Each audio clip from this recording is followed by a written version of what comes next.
While planning our $40,000 wedding, my fiancé casually confessed that he regrets not fighting harder for his ex and feels he let the wrong woman go. So I immediately called off the entire wedding and walked away, leaving him to fully realize the weight of what he just lost. I thought I had found my forever, my absolute rock, after 3 incredible years and 8 months of being engaged. We were planning our dream wedding just 6 weeks away, when my fiancé Jake dropped a bombshell that shattered my entire world. A confession that revealed a betrayal far deeper than I could have ever imagined, and a twist of fate that would leave him utterly broken. Jake and I were inseparable from the moment we met at a barbecue through mutual friends. He was everything I'd ever wanted. Funny, kind, ambitious, and he treated me like I was the most important person on the planet. After a string of truly awful relationships, I finally felt like I'd found my person, my safe harbor. Early on, Jake had told me about his ex-girlfriend, Emma. He was so honest about it. They dated for 2 years in college and she'd moved away for a job, not wanting to do long distance. He said it was hard, but they ended amicably, barely talked, just stayed friends on social media. He made it sound like ancient history and I never felt threatened. Why would I? Jake was clearly over it, completely focused on our future. When Jake proposed last December, it was pure magic. He took me back to the restaurant where we had our first official date, got down on one knee right at our old table. I cried happy tears, of course, and immediately said yes. The ring was stunning, exactly my style. My mom cried too when I called her. She adored Jake and had been saving for my wedding since I was little. We jumped into wedding planning right away, aiming for a fall wedding. My parents generously contributed about $25,000, and Jake's family pitched in another $15,000. We were dreaming up this incredible celebration for October, 150 guests. A gorgeous venue outside the city, a garden ceremony, and a reception in a historic mansion. Everything was falling into place. I was so excited about every single detail, from the flowers to the menu to the band. And Jake? He seemed just as enthusiastic, just as involved. He came to every vendor meeting, had strong opinions, and we spent hours poring over Pinterest boards talking about our vision. I truly felt like the luckiest woman alive, marrying my best friend, building this amazing life together. But then about 3 months ago, things started to shift. Not bad, not exactly, but different. Jake became distracted, sometimes distant. He'd zone out when we talked about wedding stuff, and when I'd ask what was on his mind, he'd just mumble something about work, or nothing important. I tried to brush it off, telling myself it was just pre-wedding stress. Everyone says planning is overwhelming, right? I figured he was just feeling the pressure of the big day getting closer. The first real warning sign hit me when we were addressing wedding invitations. We were sitting at my kitchen table, surrounded by stacks of envelopes and guest lists.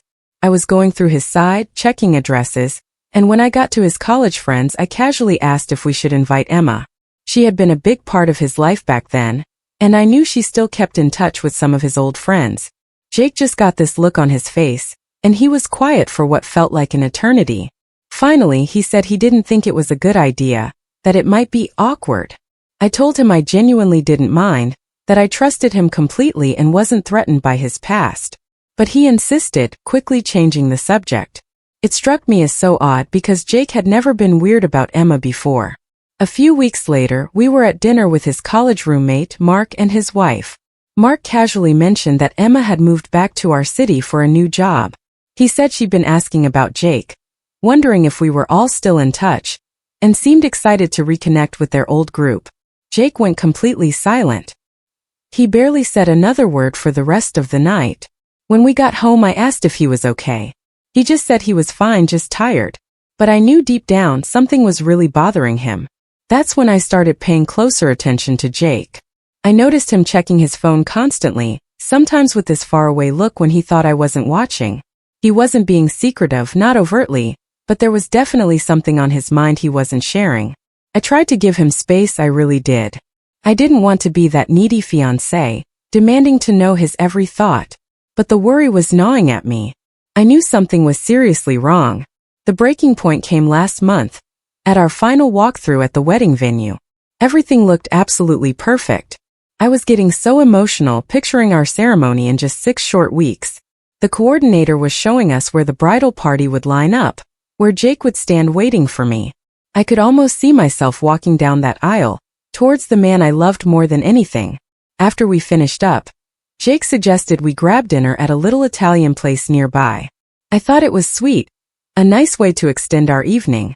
We ordered wine, talking about last-minute details, when Jake suddenly got incredibly serious. He said he needed to tell me something. My heart started hammering in my chest. His tone was so somber, I immediately thought someone in his family was sick, or that there was some huge problem with the wedding he'd been hiding. What he actually said was so much worse than anything I could have imagined. He told me that Emma had reached out to him a few weeks ago on Instagram, just to say hi and catch up. He said they'd been messaging back and forth, even talked on the phone a couple of times. And then he said seeing her name pop up had brought back a lot of old feelings, old memories. He'd been thinking about their relationship a lot lately, wondering what might have happened if he'd handled things differently when she moved away. I just sat there, staring at him, trying to process his words. I asked him what he meant by handling things differently. And that's when he said the words that will haunt me forever. I think I should have fought harder for her instead of just letting her go. Maybe if I'd been willing to move with her or convinced her to try long distance, we'd still be together. I felt like someone had literally punched me in the stomach. Here I was, 6 weeks before our wedding, and my fiancé was telling me he regretted not fighting harder for another woman. I asked him, through a haze of disbelief, why he was telling me this now. He said he thought he should be honest about his feelings, that he didn't want to go into our marriage with these doubts and what-ifs hanging over his head. He said he loved me and still wanted to marry me, but he needed to work through these feelings about Emma first. I couldn't believe what I was hearing. I asked him if he was seriously telling me he was having second thoughts about marrying me because his ex-girlfriend had sent him a few messages. He got defensive, saying it wasn't that simple. He claimed he'd never fully processed the end of his relationship with Emma, that it had happened so fast, and reconnecting with her had made him realize he still had unresolved feelings. The conversation dragged on for hours. Jake kept trying to explain that this didn't change how he felt about me, that he was sure he'd work through these feelings and be ready to commit fully. But I kept coming back to the same point. If he was having doubts about marrying me because of another woman, then maybe we shouldn't be getting married at all. The more we talked, the more confused and hurt I became, because Jake genuinely seemed to believe that having these feelings for his ex was normal, and that I should just be understanding about it. I went home that night feeling like my entire world had been turned upside down. I couldn't sleep. I kept replaying the conversation, trying to make sense of how we'd gone from planning our dream wedding to Jake confessing he wished he'd fought harder for another woman. I called my sister the next morning and told her everything. She was as shocked as I was. She said Jake's timing was absolutely horrible, and that no woman should have to compete with an ex for her fiancé's attention 6 weeks before their wedding. Over the next few days, I tried to have more conversations with Jake. What was he feeling? What did it mean for us? He kept insisting he loved me and wanted to marry me, but he also couldn't deny that reconnecting with Emma had stirred up old feelings. He even suggested we postpone the wedding for a few months so he could work through these emotions and figure out what he really wanted. But the more he talked, the clearer it became. He wasn't sure I was what he really wanted anymore. The final straw came when Jake suggested that maybe he should meet up with Emma in person to get closure on their relationship before our wedding. He thought if they could talk face to face, he'd be able to put those feelings to rest and move forward with me. I told him absolutely not. I told him that if he felt like he needed to see his ex-girlfriend to figure out if he wanted to marry me, then he already had his answer. That night, I made the hardest decision of my life. I told Jake I was calling off the wedding. I couldn't marry someone who wasn't sure they wanted to marry me. I told him that if he was having doubts about us because of another woman, those doubts weren't going to magically disappear after we said our vows. I wasn't going to spend my marriage wondering if he was thinking about what might have been with someone else. Jake was devastated. He begged me to reconsider, saying he was just being honest, that he'd work through it if I gave him time. But I told him the fact that he needed to work through feelings for another woman told me everything I needed to know about where I stood in his heart.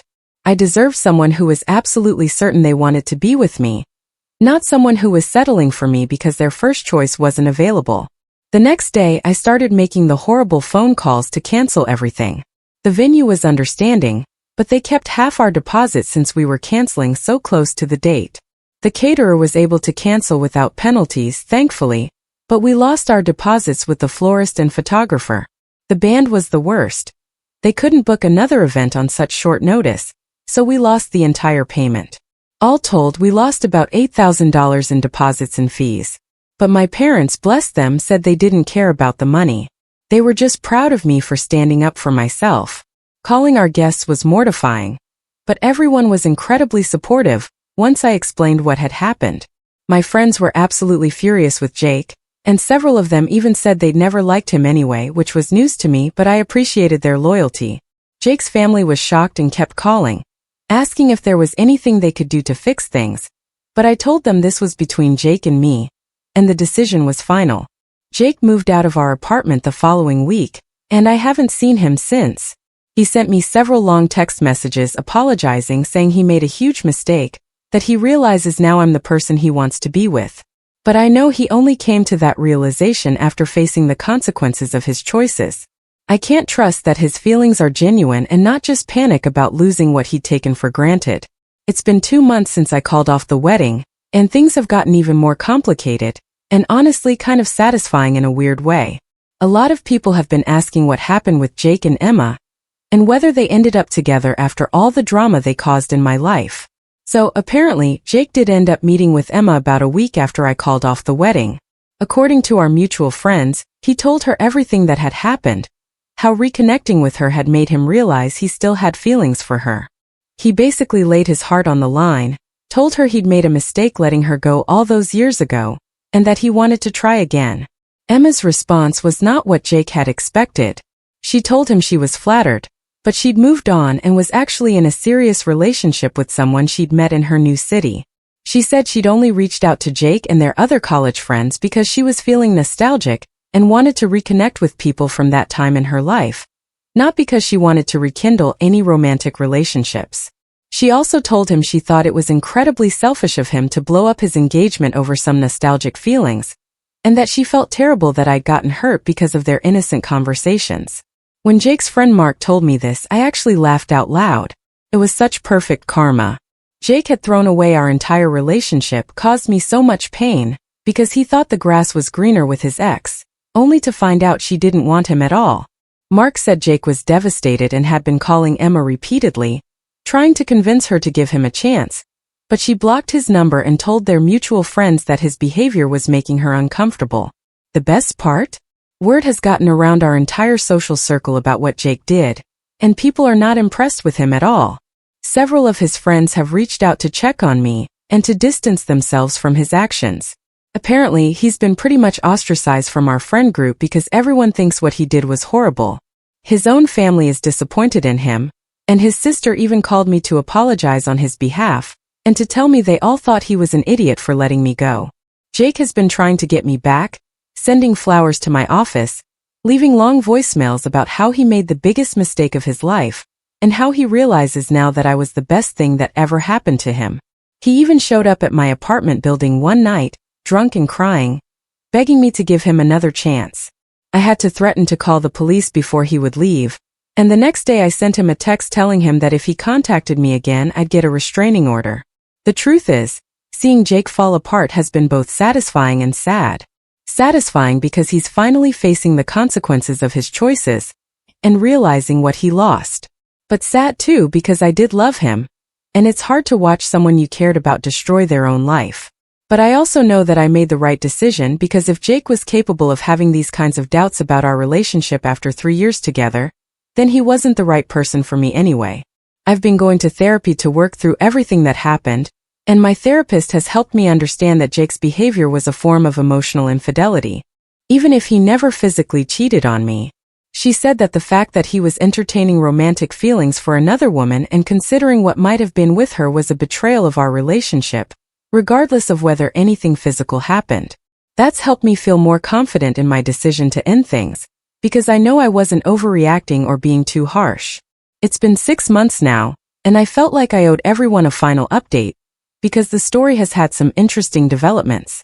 First, I want to thank everyone who reached out with support and shared their own stories. It really helped me get through some of the darker moments when I was questioning whether I'd made the right choice. So, Jake never did manage to win Emma back, despite his increasingly desperate attempts to contact her.